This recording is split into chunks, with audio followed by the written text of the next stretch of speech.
देखिए कितना अजीब सा एक बोलूं या फिर बोलूं कि कितना प्यारा माहौल है जिस गंगा जमनी तहजीब के लिए लखनऊ जाना जाता है। और वो गंगा जमनी तहजीब का एक सबसे बड़ा नमूना देखिए सामने देखने को मिल रहा है।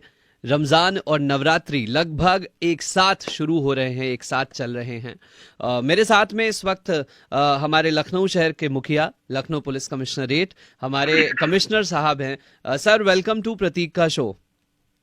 Thank you Prateek ji. Sir, आपको आने वाले दोनों त्योहारों की बहुत बहुत शुभकामनाएं। आप सबको भी और आपके माध्यम से आपके सारे श्रोताओं को भी ढेर सारी शुभकामनाएं। तो सर, इस बार जैसा कि हमारे शहर में नाइट कर्फ्यू, कोरोना कर्फ्यू भी लगा हुआ है और जो कि अभी चल रहा है, और क्योंकि तरावी भी होती है, मंदिरों में भी लोगों का आना जाना होता है, तो क्या तब्दीलियां करी गई हैं, क्या चीजें ध्यान रखें लखनऊ वाले? देखिए, लखनऊ के जो निवासी हैं और यहाँ जो कोविड का संक्रमण जिस तेजी से फैल रहा है जी। उसको ध्यान में रखते हुए यहाँ कोविड एप्रोप्रिएट बिहेवियर अपनाएं, इसकी जरूरत है। और कोविड एप्रोप्रिएट बिहेवियर यही है कि मास्क पहने, सैनिटाइजर यूज करें, सोशल डिस्टेंसिंग का पालन करें जी।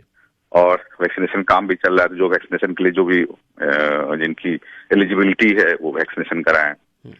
यहाँ के संक्रमण की वृद्धि को ध्यान में रखते हुए ही सरकार ने और हम लोगों ने जैसे कोरोना कर्फ्यू जो कि लास्ट रात में 9 बजे से सवेरे 6 बजे तक उसका हम लोगों ने शुरुआत की है, उसका पालन करें, यही सबसे अपेक्षा है। रही बात रमजान की, नवरात्र की, तो ये शहर गंगा जमनी तहजीब का प्रतीक पहले से भी रहा है। हम लोग पहले से भी कई ऐसे अवसर आए हैं जब हम लोगों ने इस तरह के दोनों समुदायों के त्योहार एक साथ मनाया है।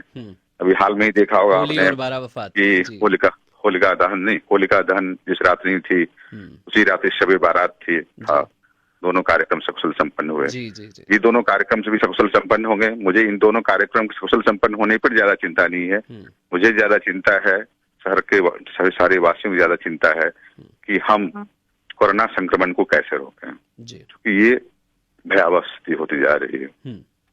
इसलिए निकलें, अपने कम से कम निकलें, भगवान की आराधना करनी अपने घर में कर लें। अभी माननीय मुख्यमंत्री ने निर्देश भी दिया है कि मंदिर में हो चाहे मस्जिद में हो, कोई धार्मिक स्थल में एक समय में 5 से ज्यादा लोग ना जाएं। इसके अलावा जितने भी कार्यक्रम हैं अनुमति लेके किए जाएं। उन सारे सार्वजनिक कार्यक्रमों में भी जो बंद कमरे में कोई कार्यक्रम हो रहा है तो 50 से ज्यादा लोग ना हो, खुले जगह में हो रहे हैं 100 से ज्यादा लोग ना हो, इनका भी पालन करें। इसके अलावा देखिए, दिन में हम लोगों ने कोई कर्फ्यू, दिन में कुछ व्यवस्था नहीं की गई, लेकिन दिन में बहुत जगह हेवी कंटेनमेंट जोन बनाया गया है, बैरिकेडिंग लगाई गई है। लोगों से अपेक्षा की जाती है कहीं अनावश्यक भीड़ इकट्ठी ना करें। भीड़ इकट्ठी कर रहे हैं, उसी से संक्रमण फैल रहा है। बाहर, मैं फिर कह रहा हूँ, बाहर तभी निकलें जब निकलना आपको बहुत जरूरी हो, और निकलें तो जहाँ भीड़ भाड़ हो वहाँ कम से कम जाए। सर, रात्रिकालीन जो बहुत सारी जगहों पर जैसे माता की चौकियां होती थी और रमजान में तरावी होती थी मस्जिदों में, तो इसका क्या ध्यान रखना पड़ेगा विशेष रूप से? देखिए, चौकियां रात में नहीं हो पाएंगी, क्योंकि जब रात्रि में कर्फ्यू है तो रात्रि में चौकियां होने का सवाल ही नहीं पैदा उठता है। और तरावी में भी वही नियम लागू रहेगा, जहां पर हम लोग का कहना है कि कोरोना कर्फ्यू नंबर 1 और नंबर 2, एक समय में एक जगह 5 से ज्यादा आदमी नहीं। और सर, यही नियम जो है, यही आने वाली शादियों में जो 22 अप्रैल से हो रहा है, यही उसमें भी लागू होगा? शादियों में वही जो मैंने कहा आपको कि यदि बंद कमरे में कर रहे हैं तो 50 आदमी, खुले जगह में कर रहे तो 100 आदमी, से ज्यादा नहीं। ये अभी की व्यवस्था है।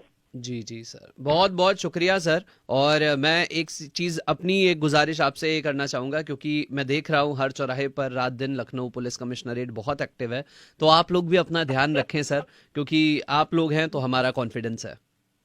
जी जी, धन्यवाद। बहुत बहुत शुक्रिया sir. Happy Navratri, happy Ramzan. आपको भी और आपके श्रोताओं को भी ढेर सारी शुभकामनाएं।